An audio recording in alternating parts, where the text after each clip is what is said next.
ओम शांति। लौकिक शरीर का नाम सुरेंद्र कुमार जैन है। हमारे पिताजी रेलवे में स्टेशन मास्टर हुआ करते थे। बड़े प्यार से परिवार में पले, अग्रवाल जैन परिवार होने से। इसके बाद हम कॉलेज में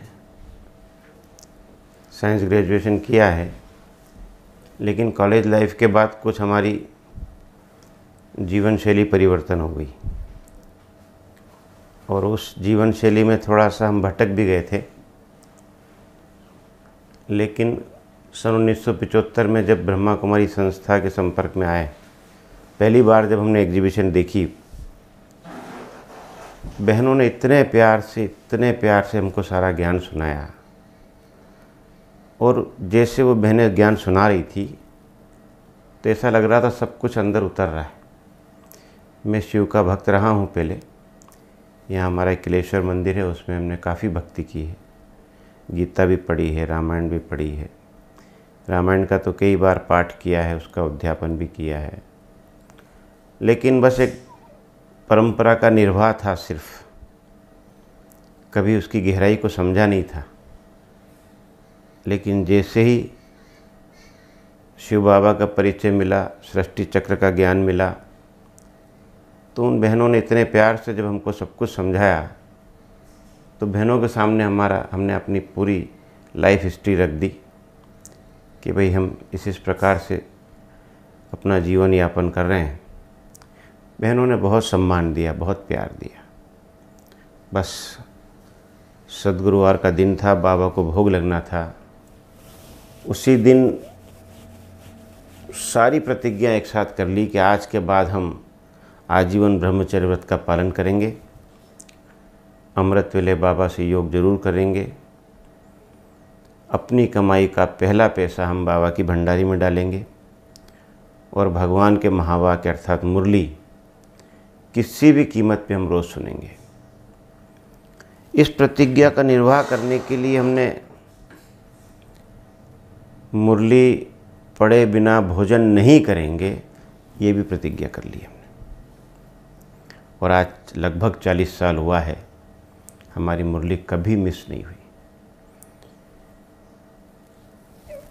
एक बात जो ख़ास मैं आप लोगों को बताना चाहता हूँ,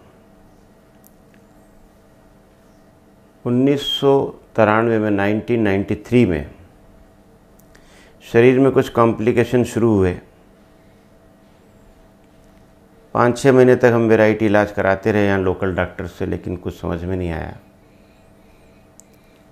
उदयपुर जब जाके पता लगा, उदयपुर चेकअप वगैरह करवाया तो पता लगा कि ब्रेन ट्यूमर है और बहुत ब्लास्टिंग स्टेज पर ट्यूमर है और आपको इमीडिएट अहमदाबाद, बॉम्बे, कहीं बड़े शहर में जाके इसकी ऑपरेशन वगैरह कराना होगा। जैसे हमको पता लगा, हमने बड़े शांत मन से, क्योंकि ज्ञान में चलते थे, बाबा का ज्ञान था, पता था कि भाई ये शरीर पुराना है, कोई न कोई कर्म भोग हिसाब किताब तो आते रहेंगे। इस ज्ञान से हमारे अंदर हलचल नहीं आई। बड़े भैया साथ में थे, उनको हमने कहा कि आप परिवार को कुछ नहीं बताएं, हम अपना पूरी तैयारी के साथ ही जाएंगे, क्योंकि डॉक्टर ने इशारा दे दिया था कि होपलेस केस दिख रहा है आपका, संभव नहीं है कुछ होना, क्योंकि ट्यूमर एक से अधिक हैं जो कि ऑपरेबल नहीं है, जिसका ऑपरेशन ही नहीं किया जा सकता, तो फिर बड़ा दिक्कत वाला केस था। खैर घर आए। घर आने के बाद हमने अपना सारा व्यवस्था किया 10-15 दिन में, ताकि अंतिम संस्कार तक की तैयारी करके मैं यहाँ से निकला था कि कौन अंतिम संस्कार करेगा, कैसे, कोई रोएगा नहीं, सब तपस्या में रहेंगे और जो भी अपना भाग्य तन मन धन हम सफल करना चाहते थे ईश्वरीय सेवा में, वो करके और अंतिम विदाई लेके हम यहाँ से निकले थे। जब मैं आपको क्या बताऊं, हमारी प्रकाशमणि दादी जी, मेरी तो सगी माँ थी, दादी थी, इतना प्यार। दादी जी का फ़ोन आया कि सुरेंद्र भाई आप मुझसे मिलने पहले अहमदाबाद आओ। सॉरी, शांति मधुबन में पांडव भवन गया दादी के पास। दादी का वो स्वरूप मुझे याद है। दादी ने बड़े प्यार से अपनी गोद में मुझे सुलाया। अपने घुटने पे जब मैंने सिर रखा तो एक मक्खी आ गई थी। वो मक्खी को दादी ने अपने आंचल से हटाया। वो सीन आज भी मैं याद करता हूँ तो भावुक हो जाता हूँ। दादी ने सिर पे इतने प्यार से हाथ फेरा कि सुरेंद्र, तुझे निमित्त जाना है और आना है। इसके बाद खुद दादी जी ने फ़ोन करके अहमदाबाद सरला दीदी को और सारी बहनों को प्रोग्राम दिया कि भाई सुरेंद्र भाई आ रहे हैं, इनको फिर वहाँ पे हॉस्पिटल में एडमिट करवाइए। खुद मोहिनी बहन जी भी ख़ास अहमदाबाद गईं, 2 दिन वहाँ रहीं, मेरी सारी व्यवस्थाएं करवाई उन्होंने। लेकिन ड्रामा की भाभी कुछ और थी। धीरे धीरे धीरे मेरे ट्रीटमेंट, जैसे जैसे ट्रीटमेंट चलता चला गया, शाह कैंसर हॉस्पिटल में मैं एडमिट था। डॉक्टर पंकज एम शाह वहाँ के main head of the department थे न्यूरो के। उन्होंने मेरा ट्रीटमेंट शुरू किया और ट्रीटमेंट, जैसे जैसे ट्रीटमेंट हो रहा था वैसे वैसे हालत ख़राब होती जा रही थी। धीरे धीरे मुंह से बोलना कम होता चला गया, बंद हो गया, ज़बान पलट जाती थी, आँखों से दिखना लगभग समाप्त होता चला गया। और करीब 15 दिन के बाद तो मेरा हाफ बॉडी पैरालिसिस हो गया। हाथ पैरों ने लेफ़्ट साइड से काम करना बंद कर दिया। गर्दन भी स्टिफ होकर के ऐसे टेढ़ा हो गया, पूरा गर्दन स्टिफ हो गया। तो दादी डेली समाचार लेती थी। दादी बहुत चिंता करती थी, सारा समाचार लेती थी दादी ने कहा कि भाई इनको या तो अमेरिका ले जाओ। तो उन्होंने डॉक्टर अशोक मेहता साहब, जो जाने माने एशिया के कैंसर के सर्जन हैं, बॉम्बे हॉस्पिटल में सेवारत रहे उस समय, डॉक्टर अशोक मेहता साहब खुद आए अहमदाबाद। उन्होंने सारा चेकअप किया, डॉक्टरों से संपर्क किया, ऑनलाइन उन्होंने प्रयास किया कि भाई इनको अमेरिका ले जाने लायक केस है या नहीं है। तो चूँकि ट्यूमर की संख्या 9 ट्यूमर थे ब्रेन में, 9, जो कि ऑपरेबल नहीं थे। तो अमेरिका से भी कहा कि भी इनको लाना कोई मतलब नहीं है, टोटल होपलेस है, जितना दिन निकाले निकले ही। आखिर में डॉक्टर पंकज शाह ने मुझे कहा कि केवल आपकी 5-6 महीने अगर आयु बढ़ाना है तो हम आपको रेडियोथेरेपी देंगे, जिससे हम ट्यूमर को जलाएंगे और हो सकता है कि उससे आपकी आयु थोड़ी बढ़ जाए। मम्मी पापा परिवार तो चाहता था कि जितनी आयु बढ़े बढ़े। हम तो चूँकि राजयोग थे, नष्टोमुहा थे। लेकिन ये एक बड़ी विचित्र बात मैं आपको सुनाता हूँ कि ये सत्य है, 100% सत्य है कि अंदर से खुशी की लहर अंदर से फूटती थी। क्योंकि हमने पिछले 18-19 सालों में जो ईश्वरीय सेवाएं की थी, तो जो प्रारब्ध हमारी जमा हो गई थी, इस बीमारी के दौरान वो खुशी फूट रही थी और ईश्वरीय शक्ति मिल रही थी। जो भी आता था मैं सबको ज्ञान सुनाता था। डॉक्टर कहते थे रात को 2 बजे ये गोली लेना है, 4 बजे ये गोली लेना है, आपको साथ में कुछ बिस्किट लेना है, कुछ दूध लेना है। मैं डॉक्टर से कहता था नहीं, मेरा नियम है कि जब तक मैं सुबह स्नान करके मुरली नहीं पढ़ लूँगा तब तक मैं दवा या दूध बिस्कुट वगैरह नहीं लूँगा मैं, क्योंकि मैंने प्रतिज्ञा की हुई कि मैं मुरली के बिना कुछ खाता ही नहीं। डॉक्टरों ने काफ़ी मुझे कहा भी, लेकिन हम खैर नहीं माना। लेकिन वो जो भी होना था हमने वही नियम का पालन किया। कैंसर हॉस्पिटल में था, डेली कोई ना कोई डेथ, कभी किसी वार्ड में, कभी किसी वार्ड में, कभी किसी रूम में कोई ना कोई डेथ होती थी। तो हर जगह मुझे बुलावा आता था कि चलिए अब हमारे मम्मी पापा बहुत उदास हैं, बहुत रो रहे हैं। तो मैं ज्ञान सुनाने उनको जाया करता था। कुल मिलाकर के आखिर में डॉक्टरों ने जवाब दे दिया। तो दादी से मेरी बात हुई। दादी ने कहा सुरेंद्र, मैं शिकागो, उस समय दादी 93 की बात है, धर्म संसद में भाग लेने के लिए दादी शिकागो जा रही थी, यूएस जा रही थी। तो दादी ने कहा कि आप पांडव भवन में ऊपर हिल पे मत चढ़ना, आप शांतिवन में ही नीचे रुक जाना तलेटी में, मैं आपसे मिलूंगी। दादी मुझसे मिली, बड़े प्यार से दृष्टि दी और दादी फिर आशीर्वाद दे के गई। तो मैंने दादी से कहा जब मुझे अब देह का त्याग करना ही है तो मैं यहाँ शांतिवन में आराम से योग तपस्या करूँगा और यहीं देह का त्याग करूँगा। और बड़े खुश थे, बड़ी आनंद की स्थिति थी, क्योंकि हमें तो आत्मज्ञान प्राप्त था, आत्मा तो अमर है और आत्म स्थिति का अनुभव भी था। शरीर से इतना मोह नहीं था, शरीर से डिटेच रहने का अभ्यास काफ़ी हो चुका था। बैचलर थे, कुमार थे, सेवाएं की थी, निश्चय बुद्धि थे। खैर वो बहुत सी इसके बीच में कई बातें आई हैं, काफ़ी अटैक भी आना शुरू हुए, यहाँ तक कि हमने राजयोग का बहुत प्रयोग किया। डॉक्टर ने एक उसमें पंचर करते हैं, स्पाइनल कॉर्ड के अंदर पंचर करते हैं, उसका फ्लूइड निकालते हैं, जिससे उसकी बायोप्सी करके और उसकी रिपोर्ट निकालना होती है उनको। तो वो उसमें बेहोश नहीं करते हैं ना, उसको शून्य करते हैं और उसमें होश में रख के काम करना पड़ता है। तो उसमें एक मतलब आदमी व्यक्ति पकड़ लेता है और बेल्ट बांध देते हैं। तो मैंने कहा भाई मैं राजयोगी हूँ, मैं ये नहीं करवाऊँगा। लेकिन मैंने राजयोग के अभ्यास से उस सबको सहन किया, क्योंकि एक अशरीरी बनने का एक अच्छा अभ्यास बाबा ने हमें करवाया था। बड़ी दादियों से मार्गदर्शन मिला था, प्रेरणाएँ मिली थी सबसे, तो वो भी हमने परिस्थितियों को पार किया। शरीर तो काम करता नहीं था, लेकिन आत्मा बड़ी प्रसन्न थी, बड़ी खुश थी। आखिर आपको मैं एक मेडिकल साइंस के लिए तो वो चमत्कार ही है, ये दुनिया तो उसको चमत्कार ही समझेगी। 1 फरवरी 94 वो दिन था कि स्वयं भगवान शिव बाबा, ब्रह्मा बाबा, गुलजार दादी जी के तन में उनकी पधरामणी होती है, वो पधारते हैं, उनका अवतरण होता है और सब बच्चों से मिलते हैं। ओम शांति भवन में वो ईश्वरी महफिल सजी हुई थी। लगभग 5000 ब्रह्मावश वहाँ बैठे हुए थे। मैं भी उनमें शामिल था। मैं कोने में किसी कोने में, ताकि मुझे कोई धक्का उक्का ना लगे, तो कोने में बैठा हुआ था। बाबा के ईश्वरी महावाक्य सुन रहा था मैं, शिव बाबा के। दादी जी ने, प्रकाशमणि दादी जी ने जाके बाबा से कान में कुछ बातें की। मैं देख रहा था वो दृश्य, मुझे नहीं मालूम क्या बात हो रही थी। उसके बाद दादी जी ने कहा कि सुरेंद्र भाई को लेके आओ। कैमरा पे उस समय तुलसी भाई हुआ करते थे। मैं उनके पास पहुंचा, वो मुझे स्टेज तक तो छोड़ गए, लेकिन जैसे ही मैं स्टेज पे चढ़ा,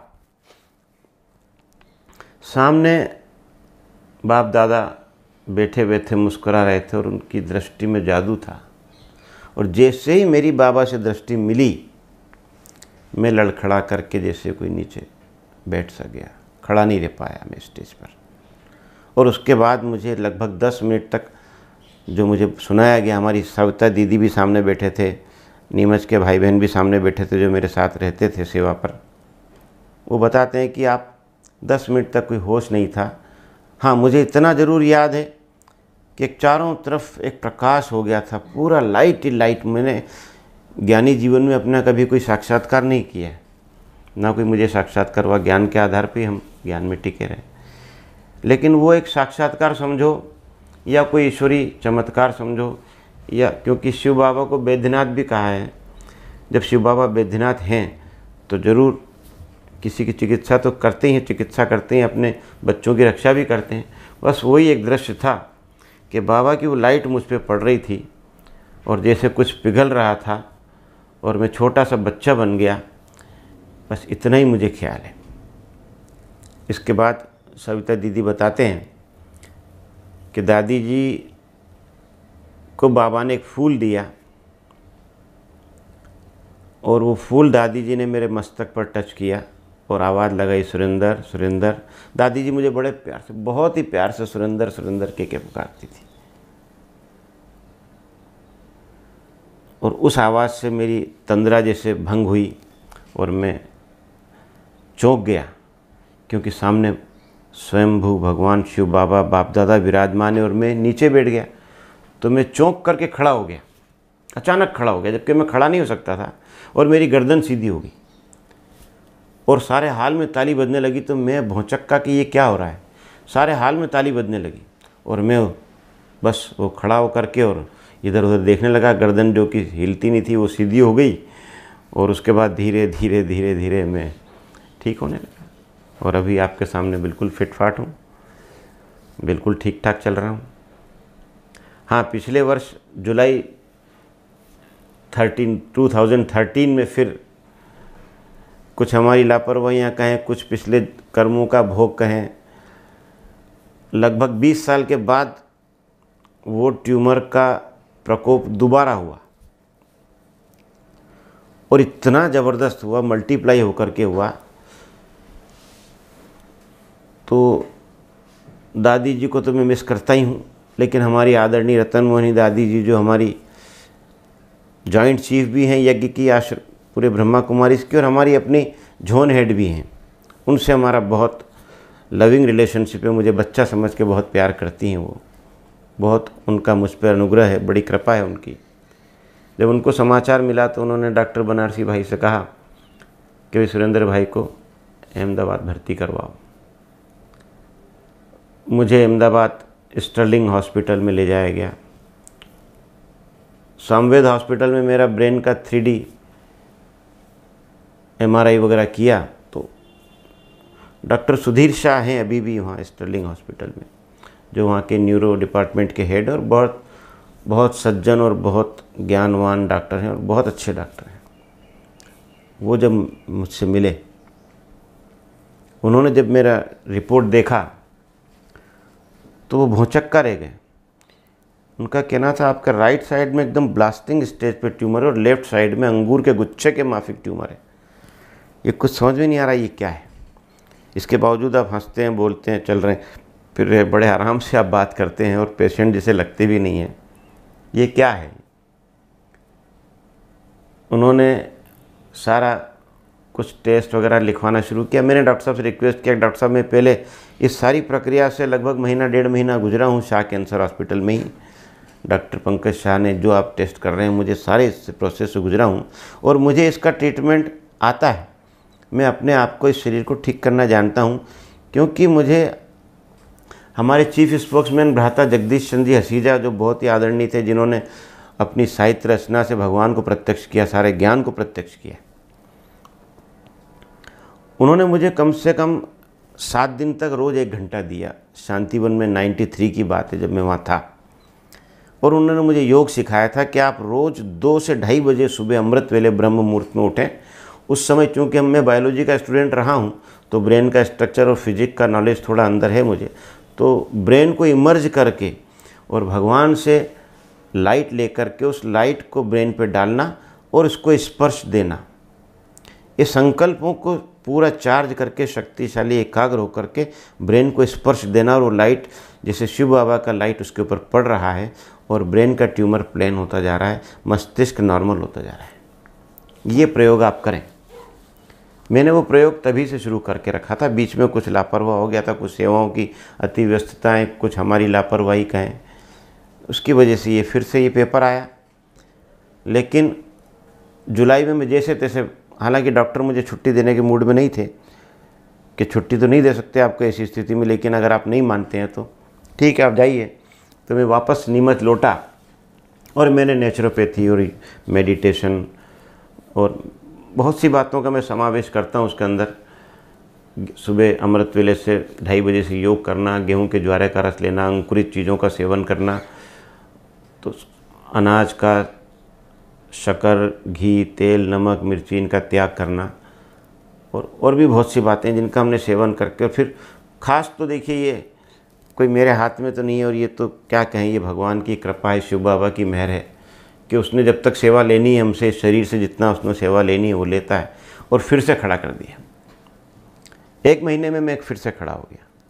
अभी मैं बिल्कुल ठीक ठाक चल रहा हूँ बहुत अच्छे से। तो ये इस ईश्वरीय विश्वविद्यालय में केवल हम ज्ञानी बन कर के जीवन को बिताएं तो वो बेमानी है। हमारे 4 विषय हैं, ज्ञान, योग, धारणा, सेवा। सभी विषयों में हमें कुछ न कुछ अपना भाग्य बनाना चाहिए। और बड़ों से, निमित्त बहनों से जब हम संपर्क रखते हैं, आज इन निमित्त बहनों की वजह से हमारी पुष्पा बहन जी हैं, सविता बहन जी हैं, यहाँ की बहनें, यहाँ के भाई हैं, इनकी दुआएं और दादियों की मेहर और दादी की कृपा, इन्हीं ने हमको आज इस शरीर को वापस से नया खड़ा किया। अभी भी मुझे 31 दिसंबर 2013 को हमारी आदरणीय मुन्नी बहन जी, मोहिनी बहन जी की कृपा हुई कि उन्होंने हमें बाबा से दृष्टि मिली। काफ़ी देर तक बाबा से दृष्टि मिली, और दृष्टि क्या, वो जो बाबा की वो जो अलौकिक मुस्कान है, वो जो शक्ति है नैनों से जो बरसती है, वो तो बाबा कहते हैं ना, गुड़ जाने और गुड़ की गोथरी जाने। जब हम सामने खड़े तो हम जाने बाबा क्या कर रहे हैं और हम जाने कि वो क्या हमसे चाहते हैं। बाबा मेहरबान है हम पर, खुदा मेहरबान है। तो ये शरीर चल रहा है, ये तो एक आश्चर्य की बात है, मैं खुद अपने पे आश्चर्य करता हूँ। आज अगर आप हमारी रिपोर्ट देखेंगे, रिपोर्ट सारी है हमारे पास, सारे पेपर्स हैं उसके, कोई भी उसको विश्वास नहीं कर सकता, कोई भी डॉक्टर, इवन मेडिकल साइंस तो इस राजयोग के आगे, इस साइलेंस पावर के आगे फेल है। चमत्कार भी होता है, ईश्वरी मेहरबानी है ये। हम निश्चय से बस ये कि 20 नाखून से अपना तन मन धन न्योछावर करके भगवान के बने। हमारा एक ही लक्ष्य रहा कि हम ईश्वरी सेवा बड़ी ईमानदारी से इस यज्ञ को संभालें, इस यज्ञ की सेवा करें और अपने आप को रक्षक समझ करके, बहनों का सहयोगी समझ करके हम इस यज्ञ में रहें और चलें। कभी अपने आप को ज़्यादा बड़ा करने की ज़्यादा महत्वाकांक्षा या किसी चीज़ का दुरुपयोग करने का संकल्प हमारे मन में नहीं आए। शायद इसी की फलस्वरूप हमें भगवान की मेहरबानी प्राप्त हुई, दादियों की मेहरबानी प्राप्त हुई। आज भी हम बड़ी खुशी से ज्ञान में चलते हैं। ज्ञान में चलने के बाद भी बहुत से पेपर आए, परिस्थितियाँ आई, स्वजनों के पेपर आए, संबंधियों के पेपर आए, बाहर की दुनिया के पेपर आए, नौकरी भी की। पहले हम रेलवे में भी किया है, लेकिन हमने शिक्षक बन के भगवान ने हमें एक आशीर्वाद दिया था। जब मैं 1975 में हिस्ट्री हॉल में पहले बाबा से मिला था, तो बाबा ने हाथ में हाथ लेके, दृष्टि दे के शक्ति दी थी और टोली देते बाबा ने कहा था, बच्चे बाप टीचर की महिमा करते हैं। तो मुझे जैसे ये कहा गया कि आप टीचर बन जाओ। 75 के अंदर टीचर का इतना महत्व नहीं होता था, सैलरी भी बहुत छोटी होती थी, लेकिन चूंकि भगवान उवाच, उसके लिए तो हमें कुछ सोचना ही नहीं। जब भगवान की आज्ञा का पालन करना है तो हमने बड़े खुशी से टीचरशिप के लिए अप्लाई किया। और देखिए 7 दिन 8वें दिन तो हमारा सिलेक्शन हो गया।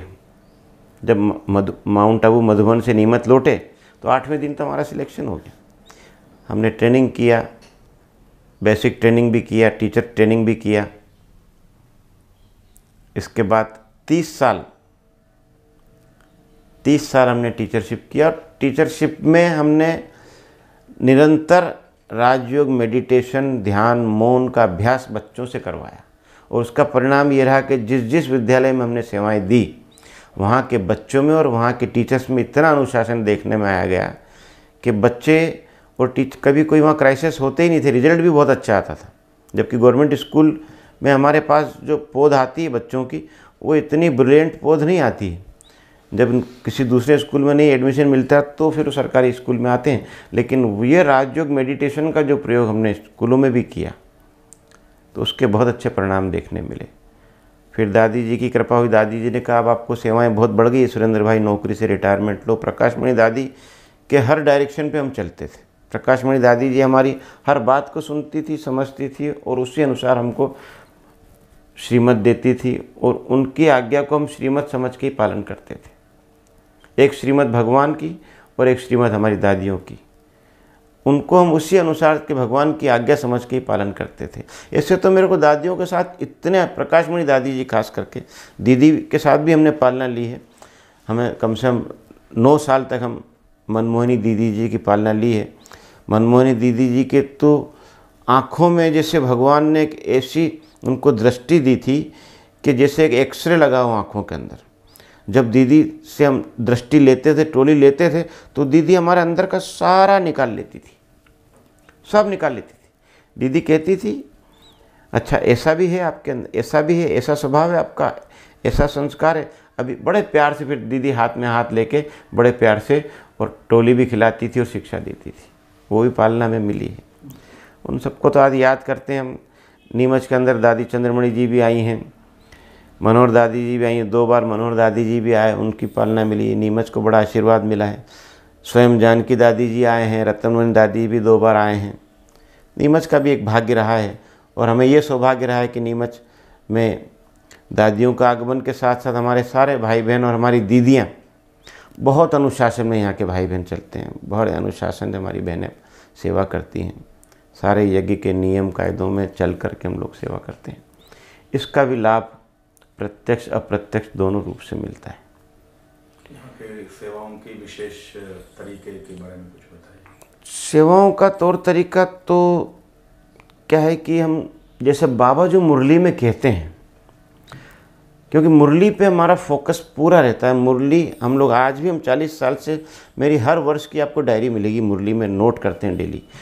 हमारे सारे भाई बहनों का, हमारे यहाँ के भाई बहनों का भी लगभग 75% भाई बहन मुरली पढ़े बिना भोजन नहीं करते, चाय भी नहीं पीते।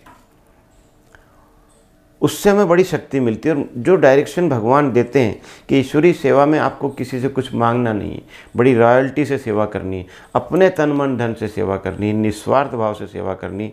सेवा के अंदर किसी प्रकार का मान शान और किसी प्रकार का अभिमान, किसी पद की लालसा से आपको सेवा नहीं करनी है। इसी लक्ष्य से हम लोग सेवा करते हैं और काफ़ी इसके चमत्कारी परिणाम निकले हैं। हालांकि एक बेगरी पार्ट यज्ञिका जैसे ब्रह्मा कुमारी संस्था का सिंध हैदराबाद से लेकर माउंट आबू में चला, ऐसा ही एक बेगरी पार्ट यहाँ भी चला। नीमच में भी काफ़ी बेगरी पार्ट, हम उस समय काफ़ी अभाव में इस सेवा केंद्र में बहनों ने सेवा की, हमने सेवा की।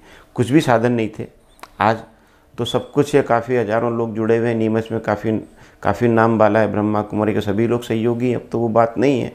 लेकिन फिर भी हम आज भी ये बात का ख्याल रखते हैं कि यज्ञ का एक पैसा भी किसी प्रकार से व्यर्थ ना जाए। भंडारी में कोई टूटे फूटे सड़े गले नोट, 1 के और 5 के नोट अक्सर फटे फटे निकलते हैं, उनको भी हम 4-4, 5-5 टेप चिपका करके और उनका भी प्रयोग करके उनको चलाते हैं, ताकि वो किसी ने बड़ी श्रद्धा से वो रुपया डाला है तो उसका भाग्य से वंचित ना हो, उसका प्रयोग करें। सेवा में हम लोग इसी प्रकार प्रयोग करते हैं कि श्रीमद् प्रमाण चले हम और बहनों को आगे रखें, क्योंकि भगवान वाच वंदे मातरम, माताओं के सिर पे भगवान ने कलश रखा है, बहनों के सिर पे ज्ञान का कलश रखा है। हम उनके गार्ड हैं, पीछे से उनकी रक्षा के लिए हम उपलब्ध हैं। बहनें आगे, हमने सदा बहनों को आगे रखा है। सदा बहनों के आगे रहने से ही हमारी जीत है, सदा बहनों को आगे रखने से ही हमारी विजय है और उसी में हमारा सम्मान है। क्योंकि शास्त्रों में भी गायन है ना, भीष्म पितामह को तीर मारने के लिए अर्जुन ने शिखंडी को आगे रखा, तब जाके भीष्म पितामह को तीर लगा पाए। तो आज इस नए ज्ञान को सिद्ध करने के लिए दी बेस्ट, भगवान की सबसे परफेक्ट व्यवस्था है ये कि भगवान ने बहनों को आगे रख करके, नहीं तो ये बहनों का ही कमाल है कि जो यज्ञ को इतनी तेज़ी से, इतना विकास, इतने कम समय में कोई भी संस्था इतना रेज नहीं किया, इतनी तेज़ी से आगे बढ़ी कि आज लगभग 137-140 देशों में हमारे लगभग 8,500-9 हज़ार सेवा केंद्र हैं। ये तो भगवान का और एक बहनों की सेवाओं का कमाल है। मैं क्या बताऊँ इस बारे में, तो आप सब जानते हैं। तो इस प्रकार से हम अगर इस ज्ञान को सच्चे दिल से अपना लें, बाबा की सिर्फ हमें क्या करना है, हाँ हमारा अपना दायरा है, अपनी एक हैसियत है, उसमें ज़रूर हम बंद करके चलते हैं। कभी भी बहुत ज़्यादा उछलने की कोशिश नहीं करना चाहिए। ज्ञान में भी एक संतुलित जीवन बना के चलना चाहिए, बैलेंस लाइफ होना चाहिए। उसमें लौकिक का भी सामंजस्य रखना चाहिए, लौकिक का भी सामंजस्य रखना चाहिए। अपनी निजी दिनचर्या, अपना निजी खान पान, क्योंकि खान पान और दिनचर्या इस शरीर को ठीक रखती है। ये शरीर चाहे जैसा भी है, पुराना है, रोगी है, लेकिन पूरे 5,000 वर्ष में इस शरीर से ज़्यादा कीमती शरीर दूसरा नहीं है। सारा पुरुषार्थ हम इस शरीर से ही कर सकते हैं। ये एकमात्र शरीर है जो स्वयं भगवान की दृष्टि इस शरीर पर पड़ी हुई है।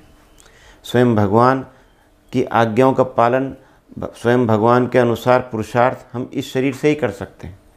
इसलिए ये शरीर तो देवी देवताओं से भी ज़्यादा कीमती है, संगम का भाग्य ही है। तो खान पान, संतुलित दिनचर्या और अमृत वेले ब्रह्म मुहूर्त का योग।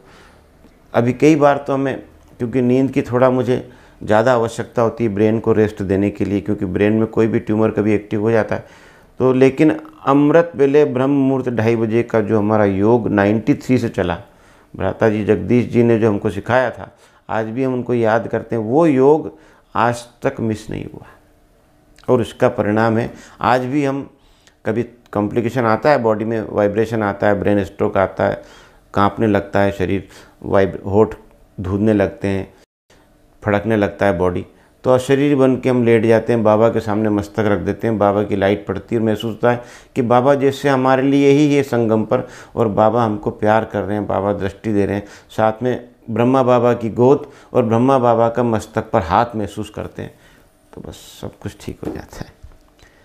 तो एक कहावत है ना, जीने का कोई शौक़ नहीं और मरने का कोई खौफ नहीं।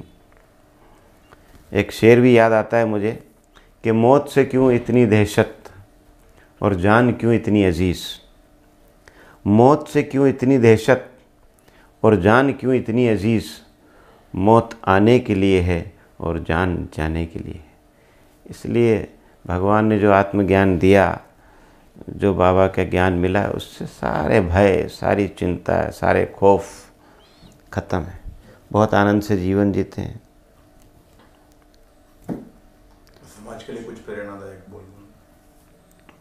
समाज को तो हम यही कहेंगे कि समाज के लिए सबको ईश्वरी संदेश लेना चाहिए। एक बार, कम से कम एक बार 3 दिन या 5 दिन या 7 दिन का इस ज्ञान को समझना चाहिए। अपने अनुग्रह या अपने जो भी उनके कमिटमेंट हैं, जो भी वो कर रहे हैं, जिस भी हाल में है, लेकिन ये ज्ञान लेकर के अपने जीवन को वो सफल बना सकते हैं। ये इस ज्ञान से बड़ा सत्य ज्ञान कोई है नहीं। यही तो सत्य गीता ज्ञान है। संगम के थोड़े से सुहाने दिन हैं। मैं तो सभी देशवासियों, बल्कि सारे विश्व से ये आग्रह करूँगा कि आप अपने निजी सारे कारोबार करें, सिर्फ आधी घंटा कैसे भी करके 2, 4, 5 दिन निकालें। ठीक है, ज्ञान समझ में आए तो आप उसको आगे फॉलो करें, चलें ना चलें, आपकी मर्जी है। लेकिन एक बार, हम कहते हैं ना, टेस्ट करने में क्या बुराई है, एक बार इसको देखने में क्या बुराई है। देखें तो सही क्या मिलता है आपको, भगवान आपको क्या देने के लिए आया है, भगवान आपको पता नहीं क्या देना चाहता है। लेकिन वो भगवान देता कब है, जब हम अपना तार उससे जोड़ेंगे। आज हमारे सामने से हाई टेंशन लाइन जा रही है, 11,000 वोल्ट उसमें बहता है, लेकिन हमें अगर उससे करंट चाहिए तो अपनी लाइन को जोड़ना होगा, और अपनी लाइन को जोड़ना होगा और उसके ऊपर के तार को छीलना होगा, अंदर के तार से अंदर का तार मिलाना होगा, तो करंट मिलेगा। चाहे जितना लो उससे, वो देने के लिए आया है, लेकिन लेने के लिए हमें अपने बुद्धि का तार, जिसको हम राजयोग मेडिटेशन कहते हैं, करना चाहिए, करके देखना चाहिए। थोड़ा सा समय बचा है। देखिए, हमें सारी दुनिया की गारंटी, आज हम कोई भी माल खरीदते हैं, कपड़ा खरीदते हैं, सामान खरीदते हैं, हर चीज़ का, जब भूमि खरीदते हैं उसका पट्टा होता है, वारंटी होती है, गारंटी होती है। क्या भगवान ने शरीर की कोई वारंटी, कोई गारंटी दी है? कभी कोई पट्टा लिखा हुआ है क्या कि आपको कितने साल चलना है? दुनिया का विनाश पता नहीं कब होना है, लेकिन मेरा विनाश का कोई ठिकाना है?